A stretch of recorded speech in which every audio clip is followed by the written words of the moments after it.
¿Cómo están ustedes? Abrimos nuevamente el portón de esta fábrica que es el campo, la industria verde.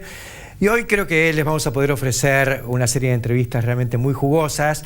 Conversaremos primero con Víctor Acastelo, que es el nuevo director de Insumos y Agroindustrias de la Asociación de Cooperativas Argentinas. Mucha tela para cortar con él y con esta empresa cooperativa que la verdad que está haciendo un camino extraordinario y que creo que es ejemplar. Conversaremos luego con Marcelo Palese de la empresa Nidera. Nidera acaba de lanzar una nueva iniciativa que se llama Agricultura Consciente, que se vincula con lo que ya vienen haciendo desde hace unos años, con aquello de ¿qué hay de nuevo en mi suelo? Un concurso para las escuelas agrotécnicas. Creo que es muy interesante poder conversar con Marcelo Palese sobre estas iniciativas que tienen que ver con el cuidado de los suelos, la fertilización, la sustentabilidad en última instancia. Conversaremos también, y vinculado con lo anterior y esta cuestión de la capacitación, con Horacio Maciotti, ingeniero agrónomo, pero involucrado desde hace unos años en la capacitación y ahora fundamentalmente en la capacitación de trabajadores rurales. Todo un tema que nos parece también muy atractivo y muy importante para seguir construyendo competitividad. Y conversaremos, como lo hacemos habitualmente, con Jorge Castro, en este caso viendo cuáles son las tendencias, sobre todo a partir de un acuerdo que se ha hecho entre China y Rusia para el desarrollo agrícola de Rusia con aportes financieros de China, y ver esto en el contexto de lo que está ocurriendo con estos colosos, sobre todo en materia de transición alimenticia, con todo lo que implica para los países proveedores de insumos agrícolas. Estos son entonces los temas que vamos a compartir con todos ustedes en esta edición de El Campo, de Industria Verde. Enseguida volvemos.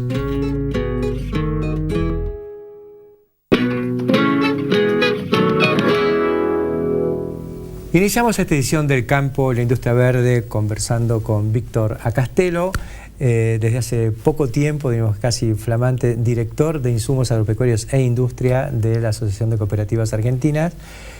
Todo una elevación de grado, porque vos tenías una posición muy importante, Víctor, en la empresa, pero me parece que ahora se ha consolidado esto, donde aparte de la responsabilidad sobre insumos, esta cuestión tan importante de la consolidación de ACA como empresa agroindustrial, ¿no? Y ahí sé que hay más cosas, pero vamos a hablar de tres grandes rubros. Primero, etanol, ha sido el factotum de la planta de Villa María. Después vamos a conversar un poco sobre Silo Bolsa, que es un hijo directo tuyo, y fertilizantes, donde hay noticias muy importantes para dar. ¿Cómo estamos con el tema del bioetanol en Villa María? Bueno, el etanol, una industria, como bien decía, es bastante nueva. En Argentina, base maíz, una planta que inició en abril del año pasado la actividad y diría que está en pleno régimen industrial. Si bien hay algún cupo de la Secretaría de Energía que limita las entregas, yo diría que en el año que arrancó el 1 de abril, la primera entrega del 2014, Acabillo entregó 112.000 metros cúbicos al mercado, prácticamente el 90% de la capacidad instalada. A pesar de todo el periodo de puesta en marcha. Así es, de puesta en marcha. Pero bueno, hay cierta estacionalidad por ahí en las entregas y bueno, luego la planta en régimen empieza a rendir más. Y yo te diría hoy que la industria del maíz, las 5 etanoleras de maíz, estamos trabajando aproximadamente al 85%. Y podrían estar al 100. Podría estar al 100, ¿no? Por eso es tan importante por ahí este corte. 2 puntitos más. Este corte que está en el 10%, elevarlo al 12% sería muy importante, tanto para las etanoleras de maíz como las de caña de azúcar. Somos 14 las industrias que entregamos etanol al mercado. Por lo tanto, 2 puntos son aproximadamente 160.000 metros cúbicos más. En el caso de maíz serían como 500.000 toneladas de consumo de maíz. Exactamente, pero bueno, yo creo que debería ser una distribución proporcional, ¿cierto? Entre caña y maíz. Hoy maíz entrega aproximadamente el 60% de todo el etanol. Está bien. Y bueno, llevado eso, diríamos 100.000 metros cúbicos o unas 300.000 toneladas de maíz adicionales. Que no es moco de pavo en un año donde hace falta digerir maíz porque el mercado no está tan firme afuera. Exactamente, es cierto, el maíz sobra, Sí. a veces si se exporta como grano, Claro. esto agrega valor, Sí. las industrias agregan 3 veces más valor cuando sumamos etanol, más la burlanda o los DDGS que se venden para el mercado local y para la exportación, y el CO2 o el gas carbónico, que bueno, nosotros estamos ya terminando la planta prácticamente ahora en el mes de septiembre próximo. Ajá. Por lo tanto, habría 3 productos importantes a partir de esa semilla mágica, ¿no?, que es el maíz, como aparte de alimento, más energía, agregamos ahora también el dióxido gas de carbono. para las bebidas. Sustituyendo al dióxido de carbono que venía del petróleo. Sí, yo creo que eso se llama crear valor ambiental. Además, qué bárbaro. Así que bueno, yo creo que ampliar el corte, máxime la caída de precios que tuvimos desde septiembre del 2014, cuando estaba en el orden de los 9 pesos con 50, Sí. hoy el litro de etanol está en 6,95, el de maíz una caída cercano al 30%, A pesar de que la nafta subió. a pesar de que subió, porque si respetáramos tal cual estaba vigente la 1294 del 2008 al momento que hundimos el capital para estas inversiones, hoy el etanol tendría que estar en el orden de los 9 pesos con 70, que era el precio de la nafta salida de refinería más los impuestos. Claro. Y bueno, y un poco eso es lo que estamos reclamando y hablando con la Secretaría de Energía, que se vuelva a la 1294, porque quienes hundimos mucho dinero, en el caso de Acavío fueron 150 millones de dólares, hace un año y pico que estamos trabajando, hace muy poco tiempo, tenemos créditos importantes siempre para pagar, porque esto obviamente se apalanca mucho con crédito local y del exterior. Sí. Bueno, entonces creo que alguna mejora de precio y un aumento del cupo creo que nos ayudaría. Entendamos diríamos, que le bajaron un 30% el precio. en pesos, por lo En tanto, pesos. si igual sumás el impacto de la inflación a valores constantes más la caída, Sí. por lo tanto el cupo es muy importante para las empresas del maíz. Sí. Y bueno, y creo que el tema precio, creo que también debería ayudar un poco retornando a aquel viejo esquema. Pasemos al segundo punto, que era el de la planta de fabricación de bolsas. Ustedes instalaron una planta en La Pampa, tengo entendido. Así es, está enclavada en la zona franca de General Pico, en La Pampa. Sí. Una planta que tiene tecnología italiana, como son todas las de Argentina, ¿no? Hay 2 tecnologías de punta en Italia, que eligió una de ellas. Y bueno, y está funcionando muy bien desde fines del año pasado, que arrancó la producción. Estamos ya cerrando prácticamente la campaña gruesa de este año, aunque todavía hay algunos pedidos por el maíz tardío o por alguna soja que se demora. ¿Arrancó bien la planta? ¿Funcionando Arrancó muy bien, rápidamente se puso en régimen industrial en muy pocos días, cumplió las performances que establecimos con el tecnólogo. Y bueno, a estos días tenemos que cerrar los 18.000 silos bolsa que teníamos previsto fabricar. Estamos en este momento en 16.500. Terminaban, diríamos, los 200 silos bolsa que entraban en un camión y salían prácticamente con destino a nuestras cooperativas o productores que operan con ACA. Así yo diría que en calidad el producto realmente funcionó muy bien. Prácticamente no hemos tenido reclamo de calidad. Y bueno, estamos ya planteando el nuevo plan para el ciclo 15-16. ¿Expansión? Sí, estamos previendo 40.000 silobolsas en un mercado de Argentina que está en 400.000 entre granos y forrajes. Era el 10% que ACA aspiraba en el segundo año de producción. Y bueno, esperemos colocar bien ese producto porque bueno, con esta tecnología pentacapa, con un control automático del espesor, donde se combinan en forma, diríamos, muy uniforme dentro de esos 240 micrones las 5 capas, lo que le da, diríamos, a la resistencia transversal como longitudinal, realmente una muy buena performance, y por eso creo que en calidad el producto de ACA, este silo de 5 capas, ha sido de alta aceptación en el mercado. El otro impacto fue, bueno, hace un tiempo se sabía que Mosaic tenía en venta su operación de fertilizantes en Argentina, que era muy importante, una de las primeras plantas de fosfatos en Puerto San Martín, y creo que finalmente ACA, no sé si ganó la licitación o fue de frente y dijo, quiero esta planta. Yo creo que había muchos interesados, es una planta muy importante, de las 2 plantas de superfosfato simple que hay en Argentina. Efectivamente, ACA finalmente concretó la compra, asociada con otra empresa que opera fuertemente en fertilizantes en Argentina. Que es Bunge. Que es Bunge. Por lo tanto... Pero ustedes ya estaban con Bunge en la planta de nitrógeno. Así es. Ahí en la planta de Campana que produce nitrogenados líquidos también ahí somos socios. Y bueno, lo vemos, yo como siempre digo, es una apuesta al futuro, una apuesta a una Argentina que va a crecer en granos. Argentina inexorablemente para el 2020 va a estar en las 135 millones de toneladas, pero no tengo ningún lugar a dudas, con ciertas reglas de juego estables y con transparencia en los mercados que se pueda exportar. Y si queremos 135 millones de toneladas, Argentina tiene que estar en las 5 millones de toneladas de fertilizantes. No puede ser que la tasa de reposición sea tan baja. Estamos hipotecando el futuro, los suelos se degradan, por lo tanto el productor, diríamos, va a tener que aplicar más fertilizantes. De 3.100.000 toneladas que se fertilizaron en el 2014, 1.300.000 toneladas fueron de fertilizantes fosfatados y de simple fueron 350.000 toneladas. Entre ambas plantas se pueden producir 450.000 toneladas, por lo tanto hay autosuficiencia en materia de superfosfato simple. Es más, sobra hoy capacidad instalada, pero la soja se va a tener que fertilizar más. Hoy el fósforo es un elemento claramente limitante, no se repone porque el productor a veces no puede, no tiene el dinero, a veces está enojado, no tiene estado de ánimo, pero cambiando un poquito el ánimo... Sí, no da la relación, da, pero es doloroso ese tema del 35%. Es decir, $1 de 4 pesos o de 5 pesos para el productor. No es buena la relación insumo-producto, ¿cierto?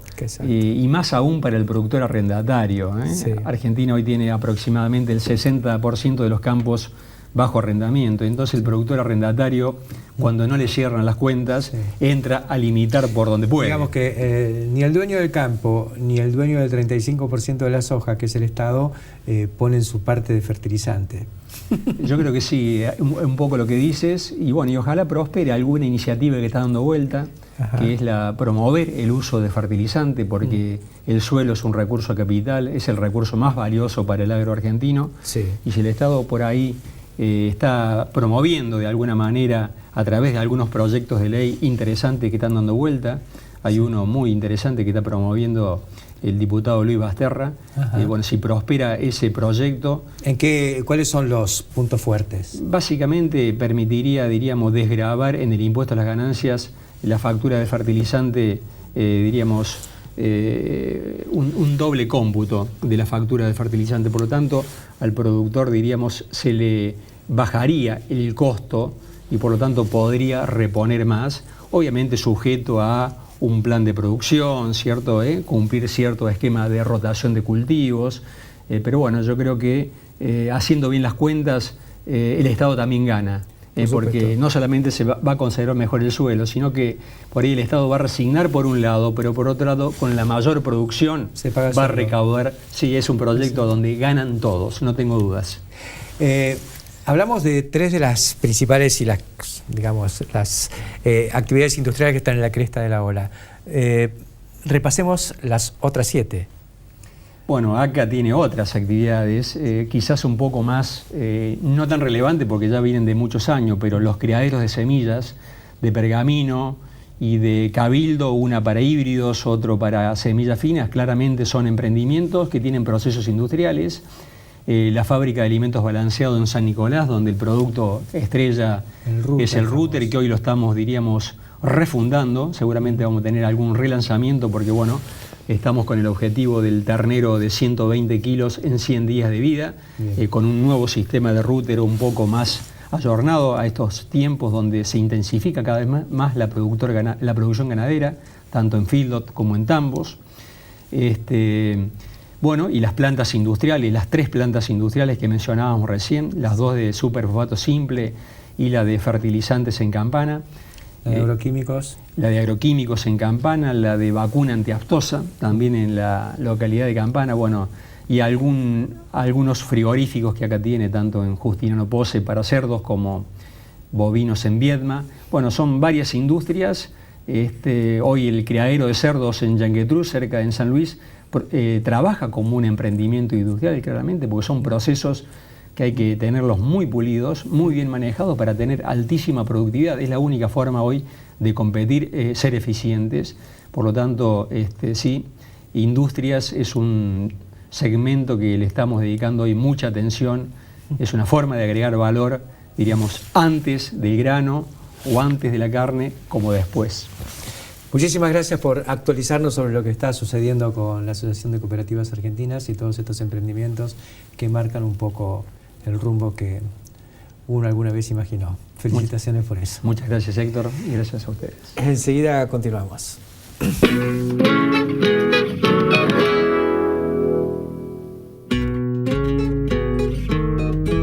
Continuamos en el campo, en la industria verde, y ahora seguimos en el plano de lo que están haciendo las empresas. En este caso estamos con Marcelo Palese. Marcelo pertenece y representa a la firma Nidera, y hace muchos años que nos conocemos porque, bueno, yo he sido y soy jurado del concurso que hay de nuevo en mi suelo, que fue lanzado ya hace 8 años, ¿no es cierto? Sí. Vamos por la 8ª edición. Vamos a hablar un poquito de eso, pero también me interesa esta última iniciativa, que es el de la agricultura consciente, digamos. Hay toda una ola que creo que es muy importante, que habla de mejores prácticas agrícolas. Ya CASAFI ha alargado su propio programa, y Nidera arrancó fuerte en estos días con esto también. Así es. Agricultura consciente surge a modo de acompañar y de contribuir a lo que es una buena práctica agrícola. Hoy que está en la cresta de la ola hablar de lo que es medio ambiente, pues tener en cuenta lo que es un medio ambiente suelo. Y eso, de alguna manera, poder ir acompañando las acciones actuales a nivel extensivo, con información a través de tutoriales y videos, etcétera, para poder acercarle a aquel que aún no ha llegado a una información extra y solamente pone en práctica la agricultura extensiva, pues bien, poder complementarla con ella. Recién hablamos con Víctor Castelo, de la Asociación de Cooperativas Argentinas, sobre la necesidad de mejorar el perfil, digamos, nutricional, o por lo menos la reposición de nutrientes que se llevan algunos cultivos como la soja. Sí. ¿Cuál es tu visión al respecto? Sé que hace años que venís machacando con estos balances y demás. La realidad que todo debe arrancar con lo que es un diagnóstico. Es trascendental para poder hacer una proyección respecto de los nutrientes determinantes en cualquiera de los cultivos hoy que priman, en un maíz, soja, trigo, girasol. Es fundamental y es la bisagra para poder tomar una decisión no solamente económica, sino también biológica, de modo tal de decir, bueno, hasta acá llegamos, este es el piso, y de acá en adelante poder sustentar, sobre todo cuando permanentemente estamos poniendo como título en negrita, en mayúscula, lo que es sustentabilidad. No se concibe que se hable de sustentabilidad y no tenga un diagnóstico. Entonces, a partir de allí, poder tomar decisiones certeras, insisto, no solamente en la respuesta económica, sino también en la respuesta biológica, sobre todo para poder proyectar. ¿Cuál es tu diagnóstico respecto a lo que está pasando hoy en la producción de la Argentina? Respecto de fertilización. Sí, diría que entró en una etapa de estancamiento acerca del consumo de nutrientes. Insisto que hay que hacer más docencia aún respecto de qué situación tenemos hoy, cómo era hace 6, 7 u 8 décadas atrás, y obviamente que tenemos ambientes que son propicios, que frente a una nutrición equilibrada podemos tranquilamente tener mejores rendimientos. Claro, pero 7 u 8 décadas atrás producíamos 20 millones de toneladas, o 25. Hoy estamos produciendo arriba de 100.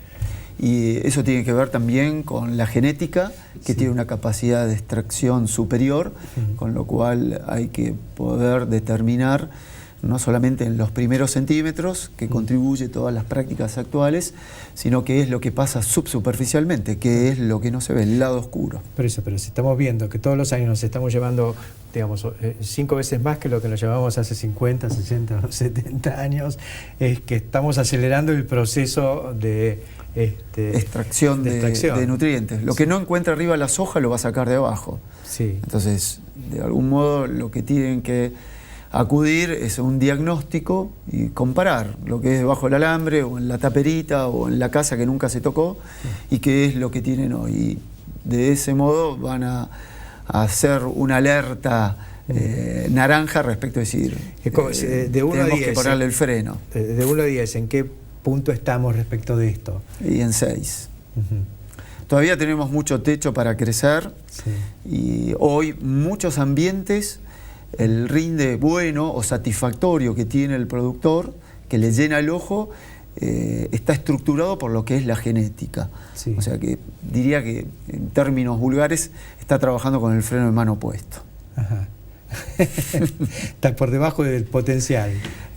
Muchísimo. Hace poco hablábamos de un potencial de rinde en un área central como es Alcorta, con buenas prácticas, sustentando el suelo y dándole de comer al cultivo en lo inmediato, sacaron 190 quintales. De maíz. En maíz. Sí.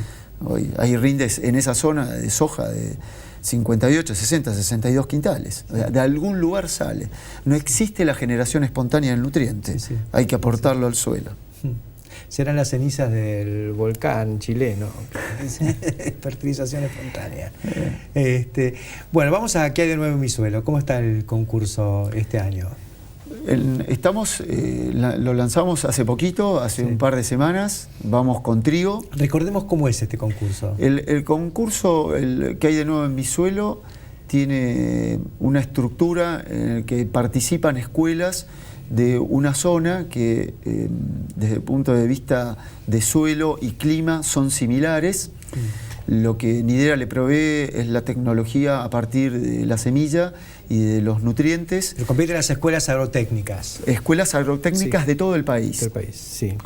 Y se buscan ambientes similares para que entre ellas compitan, pero más que lo que puedan llegar a tener de rendimiento, lo que buscamos es más materia gris volcada a informes que vayan generando los alumnos de los últimos años de la escuela agrotécnica, que están en el orden de entre 8 y 10 alumnos, un director técnico, que puede ser del área agronómica, el cual los va guiando, dirigiendo, y tienen que generar informes en el desarrollo del cultivo mes a mes, y luego un informe final, en el que son evaluados a través del jurado. Tenemos el honor de contar contigo, y a partir de allí se discute sobre todo. El 70% de la nota lo va a dar qué información fueron generando en el ciclo del cultivo y el informe final, y el 30% restante a partir del rendimiento que obtuvieron, con distintos tratamientos, a manera de... Sí, no es un concurso de rendimiento, es un concurso de cómo se hacen las cosas para conocer el suelo y lograr un resultado. Correcto, para que tengan un conocimiento de que al suelo hay que devolverle de alguna manera lo que se viene sustrayendo durante las últimas décadas, y esto también pasa a formar lo que es una buena práctica, en este caso de nutrición. Sí. Es muy interesante porque estimula, pues me consta, a los chicos de las escuelas agrotécnicas, a los docentes, a los directores, están todos involucrados con esto y todos tratando de anotarse un porotito ahí. Es una sana competencia, y no es solamente lo que es en el desarrollo del concurso en sí, sino que también hay premios que le permiten tener herramientas para un rápido diagnóstico de los suelos, poder tener un ingreso, en el caso de los directores técnicos, al Congreso de APRESID, tener otras herramientas que contribuyen a un mayor conocimiento respecto de lo que pasa en nuestros suelos y además interactuar. Hoy las redes sociales son fundamentales porque los chicos se comunican entre ellos de distintas escuelas, aquellos que están en Piquete Cavado en Salta con uno que está en el sudoeste, en desarrollo con el Suárez, y van viendo cómo va evolucionando en el concurso cada uno de ellos, obviamente con su área y con su cultivo, ¿no? Muchísimas gracias, Marcelo, por contarnos un poco lo que se está haciendo en esta cuestión tan importante, crucial, como es el cuidado del suelo, pero mirando activamente lo que está sucediendo en él. Gracias a ti y gracias a ustedes. Enseguida continuamos. Continuamos en el campo, la industria verde, y ahora me voy a dar el gusto de conversar con un viejo amigo que yo diría, es difícil de definirlo, a Horacio Maciotti, ingeniero agrónomo. Hemos estado juntos en la facultad y después la vida nos cruzó varias veces en distintas actividades. Con varias andanzas. Con varias andanzas y estuvimos juntos haciendo silos. Horacio es el hombre que organizó en su propia casa, en las afueras de 9 de julio, la primer guachera colectiva criando machos holando hace más de 20 años, 25 años.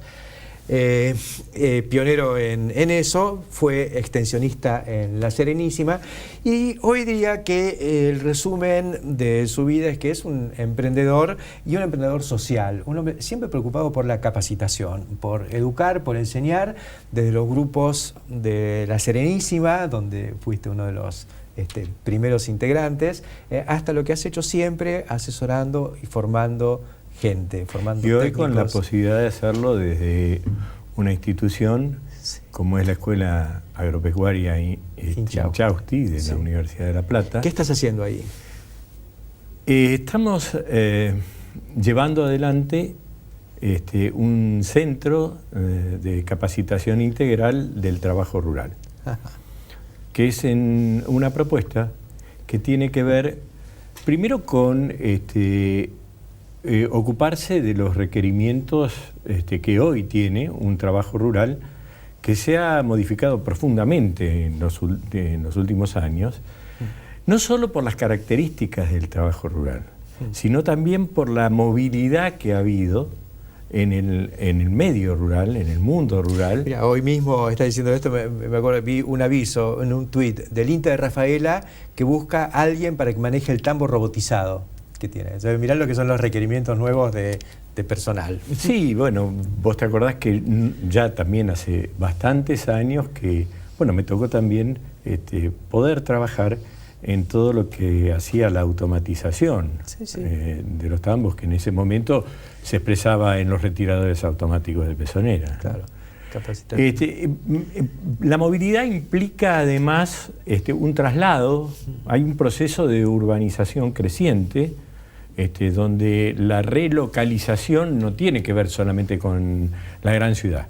Sí. Hay un proceso que hace a una urbanización, tanto en las ciudades cabeceras de partido, como en por ahí las localidades más importantes de los distritos y una clara despoblación de la vivienda rural y de las localidades más pequeñas, que si bien en los últimos años han tenido algún tipo de reactivación, de todas maneras ha habido una fuerte migración interna dentro de los propios distritos. Seguro.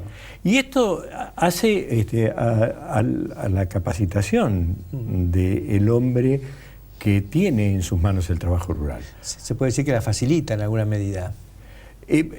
Yo te diría que la complejiza. Sí. Que por un lado hay un mayor ingreso a la instrucción pública, claro, una mayor concurrencia a la escuela, lo cual eso para el proceso de ordenamiento del conocimiento es fundamental. Sí. Pero por otro lado, también hay una pérdida de esa cultura rural que se va generando casi por una transmisión que se da de padres a hijos, de abuelos a nietos, en el propio trabajo rural, en la propia convivencia. Eso es lo que de las pérdidas son de las más fuertes. Ahora, la escuela Inchausti con la que estás trabajando, ¿de quién depende? Es parte de la Universidad de La Plata. La escuela Inchausti es una de las dependencia de las unidades académicas de la Universidad de La Plata. Ajá. ¿Y qué es lo que se está haciendo allí? Bueno, hace unos años, como escuela? Básicamente es una escuela agrotécnica de nivel secundario. Sí. Que en 6 años de instrucción genera técnicos agropecuarios, que hoy tiene un altísimo porcentaje de continuidad de esos técnicos en la universidad. Carreras afines con lo que han hecho durante la secundaria. Agronomía veterinaria o no. Sí. No hay una cosa directa. Sí. Hace 5 años atrás, la escuela Inchausti certificó las normas ISO de calidad educativa. Ajá. Y eso es uno de los elementos que tomamos en cuenta cuando diseñamos el Centro de Capacitación del Trabajo Rural. Ajá. O sea, nosotros creemos que por un lado la capacitación permanente e integral, por esto que decíamos de esa cultura que se va incorporando de chico y que hoy no está. Seguro. Pero el trabajo rural sigue con algunas características que hacen que la especialización no sea exactamente lo que ocurre. Claro, es una interfase diferente, porque una cosa es la escuela secundaria, agrotécnica, y otra cosa es la capacitación técnica del trabajador rural. Tal cual. Este es un adicional de la actividad académica. Es ocuparse de el ámbito en que está inserto en la escuela, ocupándose de la educación, desde una visión de la educación no formal, y en un área que no es la instrucción formal, claro, pero que sí reconocemos como que está faltando. Y por lo tanto es necesario cubrir esa necesidad que tiene el mundo rural de seguir el ritmo y la evolución de la fuerte incorporación tecnológica que había. ¿Y cómo se opera esto? ¿Cómo funciona? Ustedes están trabajando con los productores, con organizaciones rurales, entidades del sector. Cuando armamos el centro, nos propusimos trabajar con las instituciones y organizaciones del propio medio rural, cooperativas, sociedades rurales, sus entidades primarias y de segundo grado, como puede ser en el caso de la provincia de Buenos Aires, Carvapa asociando a las sociedades rurales, como puede ser el caso de ACA con las cooperativas primarias, con sindicatos que tienen que ver con el funcionamiento del mundo rural. Y demás. Y ellos envían su gente o la gente de las empresas a capacitarse al sistema de ustedes. En realidad quienes vienen a capacitarse al sistema son los trabajadores de las empresas rurales primarias, o sea, de los campos y de los contratistas. Claro. Hoy el trabajo del contratista rural es un trabajo altamente complejo y que requiere una alta capacitación. Y que bueno, por lo tanto es necesario nutrir de ese manejo de las nuevas tecnologías que se hacen en forma cotidiana y tenerlo permanente actualizado. ¿Y hay recursos para eso? Los recursos provienen, siempre escasos, provienen por un lado del sponsoreo de instituciones públicas y privadas, de organizaciones y de empresas que están vinculadas a la escuela y al proyecto, y los módulos de capacitación, que son las unidades en las cuales se transitan los 3 años que llevan a una certificación para el trabajador de la Universidad de La Plata. Se le da un título al trabajador. Le da una certificación de habilidades y competencias desarrolladas y una posición de auxiliar técnico de campo. El título es auxiliar, o el certificado de auxiliar técnico de campo. De campo de la Universidad de La Plata. Que no requiere, digamos, ninguna formación previa. No requiere una instrucción previa, claro, porque en realidad justamente lo que hacemos es aprovechar la formación previa. Claro. Las competencias, partimos de las competencias puede no laborales. saber leer y escribir, pero nadie va a saber mejor que él lo que es una pastura, seguramente. Seguramente, y seguramente ha pasado por arriba de un tractor, y seguramente ha pasado por muchas de las variadas actividades que sigue haciendo el hombre rural. O sea, esa especialización de transformar al hombre rural en un robot, estamos bastante lejos. Y yo no sé si es bueno, además. A mí me parece que es una iniciativa extraordinaria y que se deberá multiplicar. Por lo tanto, te convoco a que vengas próximamente, nos expliques un poquito más y vayamos avanzando en esto y veamos cómo podemos colaborar con la difusión de esto con un núcleo en el centro de la provincia de Buenos Aires como es la Escuela Inchausti. Pero cómo no, aparte la Escuela Inchausti, al ser parte de la Universidad Nacional, en realidad tiene un área de influencia cuyos límites, por suerte, son difusos. Me parece extraordinario, creo que vas a tener que hablar con mucha gente que se va a interesar en esto, de instituciones, fundaciones, sindicatos, me imagino que para la UATRE, que se ocupa tanto de capacitar también a su gente, pero acá en módulos urbanos, esto es muy específico y te felicito por la iniciativa. Y yo te agradezco que me des este espacio en esta nueva andanza. Te felicito en serio. Enseguida continuamos aquí en el campo de la industria verde. Continuamos en el campo de la industria verde ahora con Jorge Castro y el espacio que compartimos habitualmente. Y Jorge, ha sucedido algo en estos días entre dos de los grandes actores que siempre mencionamos. China, por un lado, como aspiradora de alimentos, y Rusia. Exactamente. El 9 de mayo, al conmemorarse un nuevo aniversario del fin de la Segunda Guerra Mundial, el presidente Xi Jinping y Vladimir Putin sellaron un acuerdo por el cual se crea un fondo de producción agrícola con 2.000 millones de dólares de fuente china para el desarrollo de productos agroalimentarios en Rusia. Notable. Esto significa que... O sea, China traccionando ahora la producción agropecuaria rusa. Producción agropecuaria que se trata de crear e impulsar a través de este fondo de 2.000 millones de dólares iniciales. Sí. Yo creo que eso se inscribe dentro de esta tendencia de China que, bueno, cuando hace 15 años no importaba soja, este año está importando 75 millones de toneladas, más las 15 que producen ellos. Y además una duplicación de su producción de maíz también en 10 años. Exactamente. Los dos insumos básicos de la producción de proteínas animales. Los dos insumos básicos de la producción de proteínas animales. Porque lo que parece estar ocurriendo, Héctor, es que todo el sistema de producción agroalimentario mundial tiende a ser cada vez más carne intensivo. Ajá. Es decir, la prioridad estratégica del sistema agroalimentario mundial no es tanto ya la producción de granos, sino la producción de carne. Para lo cual se necesitan granos. Para lo cual se necesitan granos, pero no todo grano, ni cualquier grano. Claro.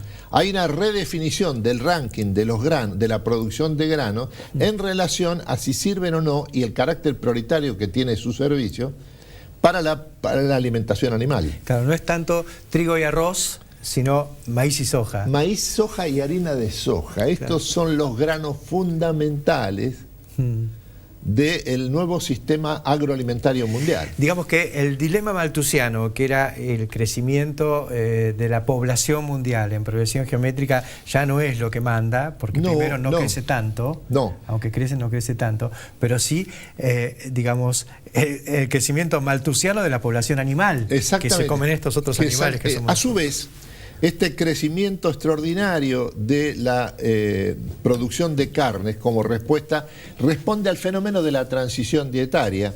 Esto es el vuelco masivo de la población del mundo, sobre todo en los países emergentes, China en primer lugar, también la India, a el consumo de proteínas cárnicas. ¿Y cuál es el motor de esa transición? El motor de esta transición es fundamentalmente el aumento del ingreso real per cápita de su población. No es un cambio cultural, es un cambio económico.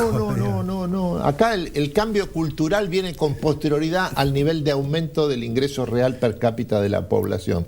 El Banco Mundial, la FAO, han establecido con nitidez que a partir del momento en que el ingreso real per cápita de la población de un país determinado alcanza un nivel de $2.000 anuales, comienza el vuelco hacia el consumo de proteínas cárnicas.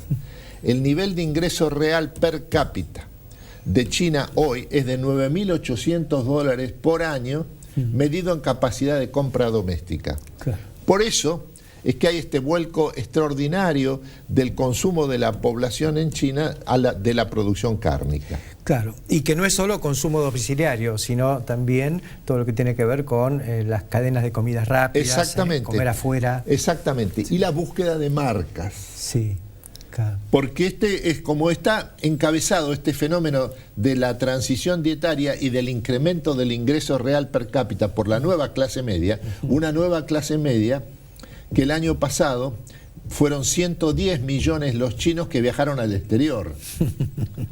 Sí. Es una nueva clase media que quiere ante todo calidad en su alimentación. Y es apenas el 10% de la población. Y es apenas la que viaja. 10%.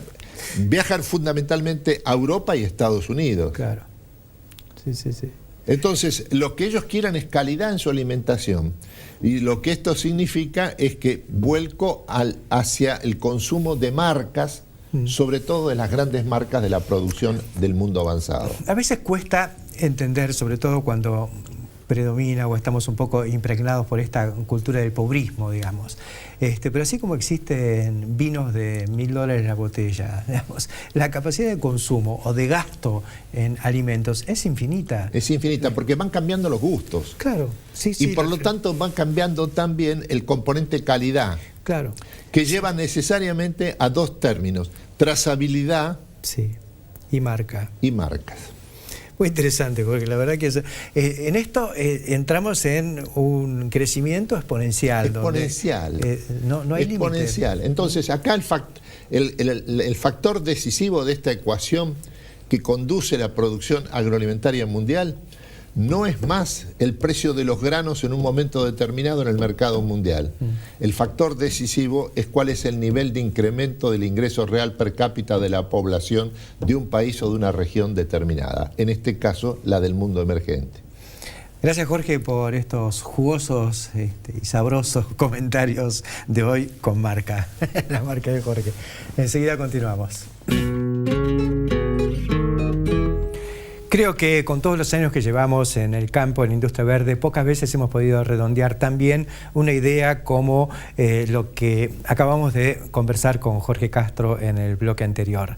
Esto es un recorrido muy directo que plantea hacia dónde va el mundo. Y si miramos con lo que está pasando en los Estados Unidos, en la Argentina, en Brasil, digamos, donde se centra un poco la avanzada de la nueva ola de la agricultura mundial, los dos productos que más crecen y los más dinámicos a nivel global, pero en este caso desde el punto de vista de la oferta, son el maíz y la soja. La Argentina se ha especializado en estos dos productos. Es cierto que acá nos hemos empeñado en castigar otros productos de manera absurda, como lo que ha sucedido con el trigo, pero la tendencia natural ha sido que el trigo va creciendo, pero con una tasa vegetativa acompañando al crecimiento de la población y no tanto al crecimiento de los ingresos. Cuando crecen los ingresos, lo que crece es la demanda de proteínas animales, como muy bien explicaba Jorge Castro recién, y eso arrastra a los insumos básicos para producir proteínas animales,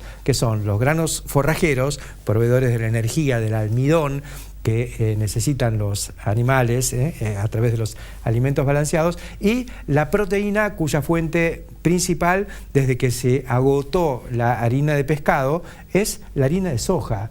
Y bueno, ¿qué pasó en la Argentina? Y en la Argentina pasó que de la nada, en 30 años o en 40 años, llegamos a producir 60 millones de toneladas de soja. En Brasil ya están en 75, en Estados Unidos están en 80, pero la realidad es que si nos retrotraemos a 20 años atrás, estábamos en menos de la mitad de lo que se está produciendo hoy. Y esto va para adelante. China, cuando la visitamos precisamente con Jorge Castro en 1998, es decir, hace 16, 18 años, era un país que no importaba soja, se autoabastecía con las 15 millones de toneladas que producía. En aquel momento estaban empezando a importar pequeñas cantidades, 200, 300.000 toneladas, y mi pregunta en aquel viaje fue, bueno, ¿hasta cuándo van a seguir importando? Si es que van a seguir importando. Y nos dijeron las autoridades chinas que no, que habían tenido un par de malas cosechas y por eso se vieron obligados a importar. Sin embargo, ya se sentía que habían estado superando el umbral de la alimentación básica y estaban empezando esa transición dietética tan fuerte que lo llevó a importar hoy 70 millones de toneladas de soja, además de las 15 que producen. Y esto va a más. También duplicaron la producción de maíz sin embargo no les alcanza, pues no son exportadores de maíz, siguen siendo importadores y a largo plazo van a importar mayores cantidades. Ahora nos hemos enterado que se firmó un acuerdo en China para que Argentina pueda exportar fardos de alfalfa. La alfalfa es proteína más fibra de alta calidad, pero es fundamentalmente proteína. Y la Argentina tiene la posibilidad de incursionar en un mercado de 1 millón de toneladas de fardos de alfalfa, que implicaría la posibilidad de poner 70, 100.000 hectáreas en producción para este destino. O sea, las posibilidades son infinitas, porque la transición dietética no la hizo todo el mundo, la va haciendo, y China no está solo en el mundo, está acompañado por la India, que está en el mismo proceso, y otros países del sudeste asiático, más Medio Oriente, y próximamente los países africanos, que también van a estar en esta tendencia de crecimiento de su demanda de proteínas animales. La Argentina en este sentido puede considerar que tiene todo dado para ser tanto proveedor de los insumos como de los productos terminados. Y ahí es donde se inscribe lo que hablábamos con Víctor Castelo, de uno de los proyectos industriales de la Asociación de Cooperativas Argentinas, que es el criadero de cerdos, más otros productos, otros insumos, como el caso del router, que tiene mucho que ver con la intensificación de la producción ganadera. Creo que cualquier cosa que hagamos orientada a la agricultura argentina va a estar vinculada con esta gran tendencia que de alguna manera consolida lo que ha sido la vocación histórica de estas pampas. Producción de proteínas animales. Nacimos con la carne vacuna como país y vamos a seguir ahora, después de la revolución de la soja, proveyendo proteínas animales si empezamos a hacer los deberes como corresponde. Hasta la semana que viene.